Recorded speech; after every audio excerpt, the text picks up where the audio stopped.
Pro-life conflict on the left, Romans chapter 5, The Big House by Audio Adrenaline, and Coffee and the Keto Diet, all coming up today on this episode of the WayneFeeds Daily Podcast. Check it out.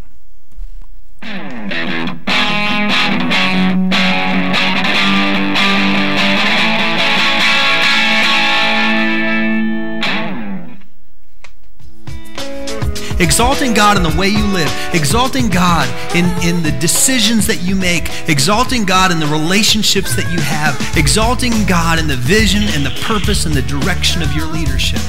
I just waved you. That means you're invited to church on Sunday. The only limit that you have is your ability to receive. Only God could take something old and turn it into something new. You need the pep talk from Pastor Wayne. You can do it. Come on, man. We're going to live for God. It's going to be amazing. You hang 10 toes off the front of your board. And I'm centered on Christ, even though my situation is not. We're in for a ride.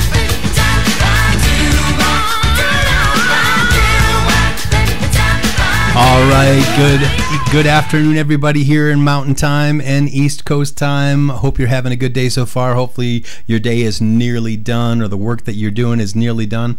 I'm Dr. Wayne Hansen, the host of the WayneFeeds Daily Podcast, the pastor of Summit Church of Castle Rock. You can contact me on Twitter at Pastor Wayne H, and I'd be happy to message you back and subscribe to the podcast. Subscribe on iTunes or subscribe on YouTube. Give us a like, ring the bell on our behalf, and let's grow the podcast together.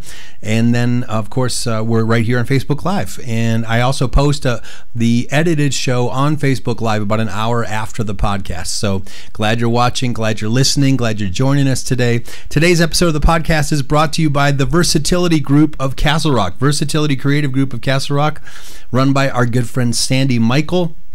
She's the executive producer, and they do everything over there at Versatility Group: video production, graphic design, photography. They're great folks. So if you have the need for anything that's creative, whether it's a website or a video production or anything that would go to mass media, maybe something even that you would post on social media, give them a call at the Versatility Group here in Castle Rock, 720-432-2594. And today is also brought to you by the Alpha Course of Castle Rock, starting here this September. Watch this quick promo of what the Alpha Course is all about. Check it out.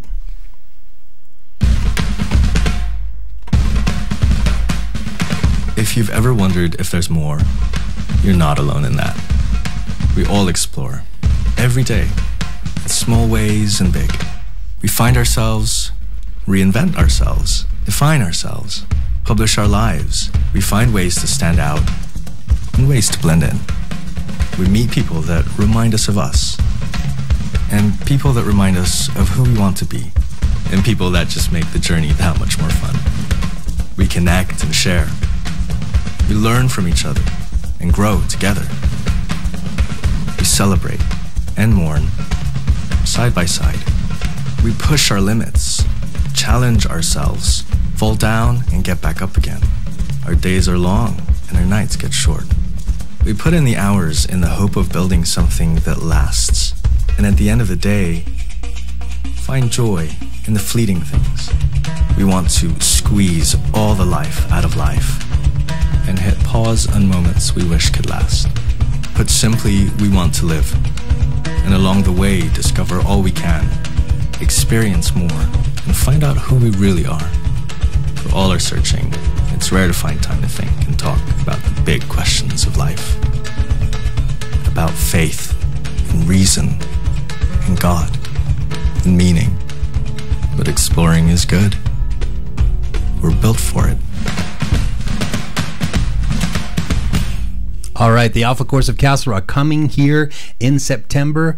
Glad that you're watching today. I hope if you have not found an Alpha Course in your town or where you live, it's a great way to discover the meaning of life. It's an 8 to 10 week course that discusses who is God, who is Jesus, what about the Bible, the basics of Christianity, and what is your life about? How do you find meaning and purpose in your life? And so it's a great course. We'll be launching ours ours here in just about 8 weeks or so. So start making your plans. We need hosts and hostesses. We need people that will prepare a meal each week, folks who will facilitate discussions. There's a video that we watch together, and it's not political. You can come from any spectrum of life, and you'll find some friends at Alpha Course. All right, it's time for Today in the News.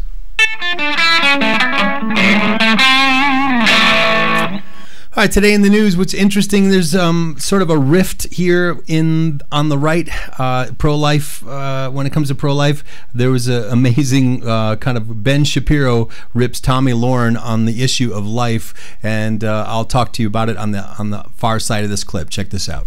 Okay, but the stupidity doesn't only emerge from the left when it comes to the Supreme Court. Sometimes it emerges from people who are quasi on the right. The latest evidence is Tomi Lahren, so I don't want to rip on Tomi Lahren too much. I think that Tomi Lahren has her heart in the right place sometimes. I think that she hasn't studied these issues particularly well. I think that her ideas on abortion are inane, to put it mildly. And she was on Fox and Friends this morning, and she was talking about Roe v. Wade and soon-to-be Justice Kavanaugh using her vast legal experience to delve into the intricacies of Supreme Court precedent. And here was Tomi Lahren explaining why conservatives really should just let Roe v. Wade alone. Some of my fellow conservatives who have put it out there that we are, quote, coming for Roe v. Wade. That is a mistake, because we are putting it out there and implying that we are sending a justice to the bench to carry out religious judicial activism, which is a mistake and is unconstitutional. And if we as conservatives are going to imply that, if that's going to be our messaging, we might as well spit on the Constitution. That is not what we stand for. Read a book. A book. Not lots of them, one. Okay, like one. Not Harry Potter. I mean, like a book about read the Constitution. We can start with that. Read the Constitution and you show me where in the Constitution there's a right to abortion, and then we can start talking about whether this is a religious edict trying to take down Roe v. Wade. I mean, honestly, it's just make a logical argument. Make a good argument. That's not a good argument. And I got into it a little bit with Tomi Lahren over the last couple of days because I suggested she made a similar argument on Twitter. I said it was a dumb argument. She said, you can't tell me what to do. And I'm getting real sick of people on the right saying to me, you can't tell me what to do. I'm not telling you what to do. I'm saying what you should do if you're an intelligent person. And that would be maybe read enough to defend your position well. Let's be real about this. The reason people oppose Roe v. Wade is not just because they are against abortion. If they were just against abortion, then they would presumably be pushing for a constitutional amendment to ban abortion across the country, or federal legislation to ban abortion across the country. That would be their primary focus, the constitutional amendment. The reason that there are so many people on the right who hate Roe v. Wade is not just because it is an immoral outcome, but because it has nothing to do with the Constitution. I can't name a single person, a single legal theorist on the right who says, I oppose Roe v. Wade because I'm a religious person. Not one. The reason you oppose Roe v. Wade is because it has nothing to do with the Constitution. It is a garbage legal decision. Even people on the left who are honest will acknowledge that while they like the outcome of Roe v. Wade, it has nothing to do with the law and it has nothing to do with the Constitution. And playing into this propaganda effort by the left to suggest that it's just a bunch of religious fanatics who want to overturn Roe v. Wade is deeply irresponsible by Tomi Lahren. Deeply irresponsible. It's also really establishment. I mean, that's the part of this that's so ironic, is that, Tomi Lahren and some people who are fans of hers are suggesting that it's anti-establishment to suggest that Roe v. Wade should be upheld, or that we should stay away from social issues. Donald Trump ran on social issues. He didn't run away from them. He ran basically on cultural social issues, and he won. Beyond that, it was the establishment that's been saying for most of my adult lifetime that social issues should be avoided at all costs. Let's focus on economics. Let's focus on foreign policy. I've been saying for years that Republicans running away from social policy is foolish because people actually want to hear about the morality of politics. But, I wish that I'm struggling for words here because, again, I don't want to rip on Tomi Lahren, but when you say stuff this ignorantly with this much confidence, then you need to be called out for it because this is just not true and it's not right, and I don't know what you think she's doing. I think what's interesting about this particular rift between Ben Shapiro and Tomi Lahren is that we as Christians are supposed to speak to social issues. I know people have talked about the social gospel, but the gospel only has power if you allow it to change your life. And what is your life? Well, your life is your marriage, it's your parenting, it's how you treat your neighbors, it's how you behave in your religious communities, in your congregation, in your city.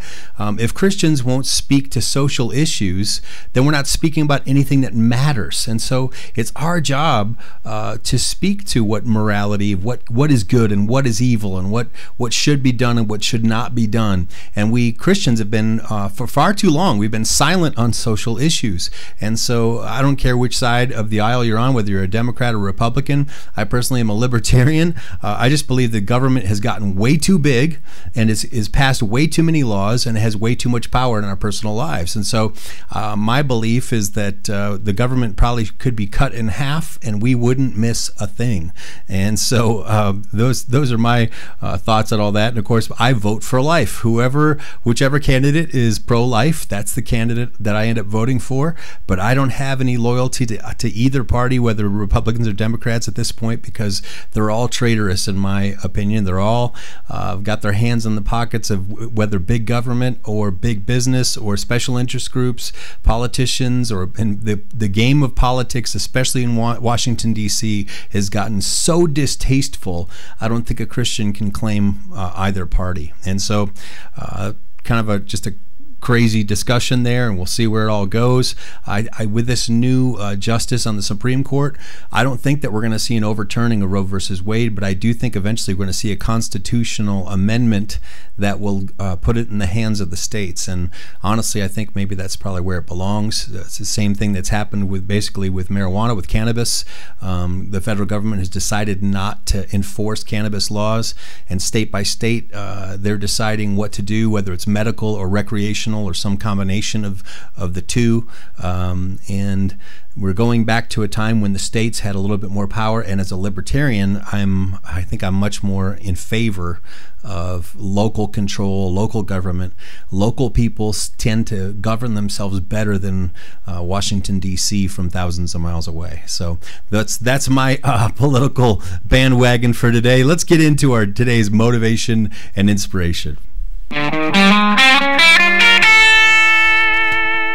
All right, looking here on the one-year Bible for today's date for July 18th. It's Romans chapter 5, and I love this one. It's in the highlighted verse for the day. It says, "Therefore, since we've been made right in God's sight by faith, we have peace with God because of what Jesus Christ our Lord has done for us. Because of our faith, Christ has brought us into this place of undeserved privileges where we now stand, for we confidently and joyfully look forward to share God's glory." So we've been made right with God in God's sight. We have peace with God, not because of any religious activity, but because of what Christ Jesus has done. What did he do? He died on the cross. He rose again. He came back to life, and then he gave us his Holy Spirit. And so we get to walk with God, not because we're perfect, but because Jesus is perfect. And boy, I find a lot of hope in that. I find a lot of joy in that, and walking with God every day. Man, that's the secret right there. The secret to contentment and peace with God, and knowing that you're doing what you're supposed to be doing with your life, living a life that honors and glorifies God, using your gifts and your talents and your abilities for the Lord. There's no better life than that. So, time to pull up today's song of the day. All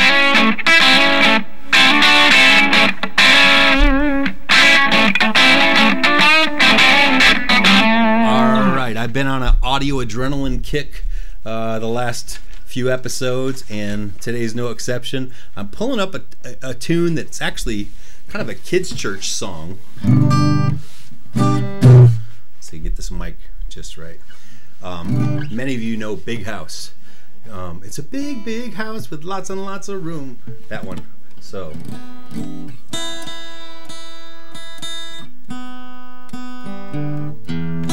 Right.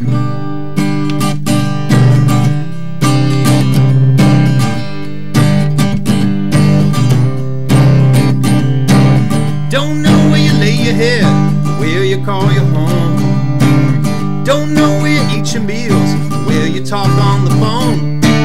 Don't know if you got a cook, a butler, or a maid. Don't know if you got a yard with a hammock in the shade.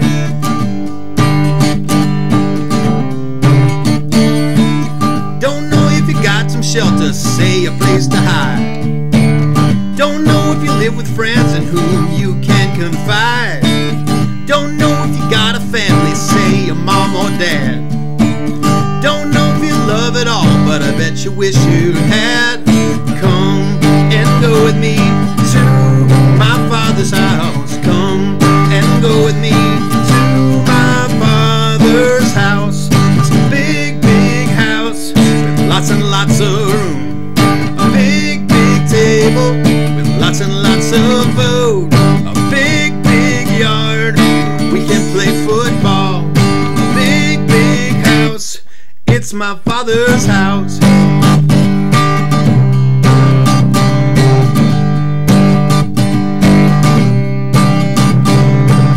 All I know is a big old house with rooms for everyone.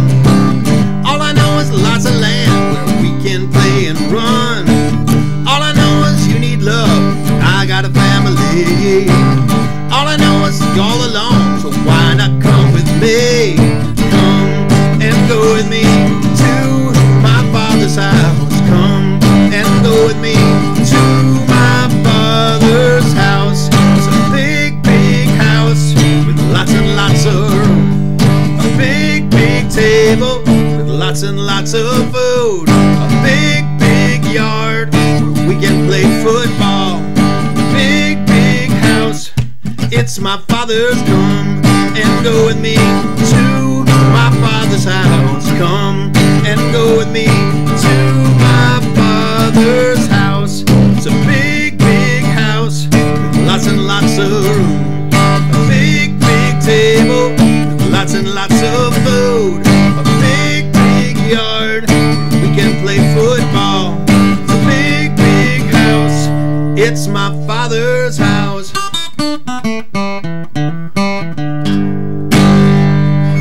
All right, everybody, that was a song of the day, Big House by Auto Adrenaline. If you haven't heard that one before, get that Audio Adrenaline Best Of record. It's a great, great one.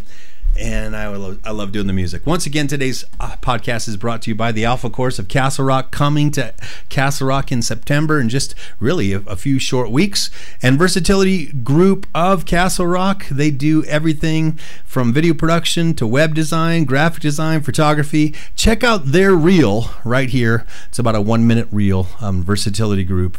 Check it out.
This Versatility Group of Castle Rock, 720-432-2584 if you want to know more about their group and your face here on the podcast. If you see I have camera 3 pulled up here, we'd love to have you come visit in the studio, talk about your business, talk about your ministry, talk about a cause that you maybe are excited about. Love to have you just message me either online or email me through the various means that we have to do that on a regular basis. So it's time for our final segment, everybody.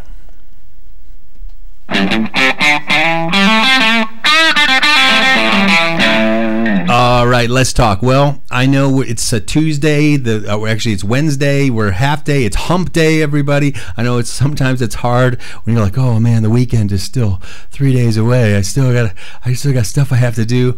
I know I felt a little bit of that. I've been doing the keto diet, and if you have ever done a different diet, or you get rid of glucose, get rid of sugar, man, it can be really tough, and you kind of hit a crash point in the middle of the day. You're not sure what to do exactly. And I know when I go into ketosis, there are times when I just feel kind of a funk, sort of, I wouldn't say depression, but just like, oh, this day feels like it's going on forever and ever. And there's a doctor that has done a little science on caffeine and the keto diet. If you're trying to do the Atkins, you're trying to do paleo, if you're trying to do less sugar and less carbs, Dr. Eric Berg talks a little bit about, is coffee okay on the keto diet? And he gives some opinions and some science here about what caffeine does to your body when you're trying to burn calories, when you're in ketosis, and when you're trying to boost your metabolism. So check out Dr. Eric Berg here. So is coffee okay on a ketogenic diet? That's the question, okay? Now, I don't think you're going to have a problem if you do 1 small cup of coffee in the morning as compared to 5 pots of coffee through the day, right? Because the excess caffeine really stimulates adrenal function, and people drink too much coffee nowadays. I used to do it in the past, and that's why I'm doing these videos, because I got really sick, heartburn. I would drink so much coffee just to stay awake, and it caught up with me. Okay, so anyway, the problem with coffee is the 3rd most sprayed crop in the world. They use 250 pounds of chemicals per acre. So there's a lot of pesticides. Okay, so if you're going to do coffee, just do the organic coffee. Okay, that's really important. If you're going to put cream in it, make sure it's organic. If you're going to put butter in it, make sure it's grass-fed. And also, when you sweeten it, don't use sugar. Use xylitol, GMO-free xylitol. Tastes just like sugar. You won't know the difference. Okay, so if you're going to do decaffeinated, you got to be careful too, because sometimes you use even more chemicals. So you want to do a water processed type method to pull the caffeine out, and I think it's going to be okay. All right, thanks for watching. All right, cold pressed coffee, non-GMO. If you've done any studying on this this topic, we know that we've had our food genetically modified in lots of ways that are kind of scary for each generation. There's all kinds of pesticides. There's all kind of chemicals that are all over our food, and so I think the cleaner you can eat, the better you're going to feel. And so you got to be careful with coffee. But coffee, it is a pick-me-up. It will help you in the middle of the day. It will help you at certain times if you're feeling sleepy or you're kind of down or whatever. I encourage you to find some of that healthy coffee. There's a great new coffee now called Bulletproof Coffee that supports veterans and the military, and it's all non-GMO. It's really good stuff. So I encourage you, if you're feeling the funk right here in the middle of the day, go get yourself a clean cup of coffee, and I bet you'll feel better. I know I got mine right here in my Sgt. Pepper's mug. I love the Beatles and the Lonely Hearts Club Band. So anyway, that's my thoughts on the ketogenic diet and caffeine. Once again, if you need anything from us, you want to be on the podcast, you want to be a guest on the show, you want to message me, you can find me, you can email me at pastorwayneh@mac.com, or you can call the church office at 303-524-4000. We'll get back to you as quickly as we can. And share this podcast, connect with this podcast, support the podcast, subscribe on iTunes or on YouTube or right here on Facebook Live. Share this with your social network and help us to connect more and more with folks who need the life-giving message of the gospel of Jesus Christ and just some practical daily encouragement. So God bless you. Have a great day.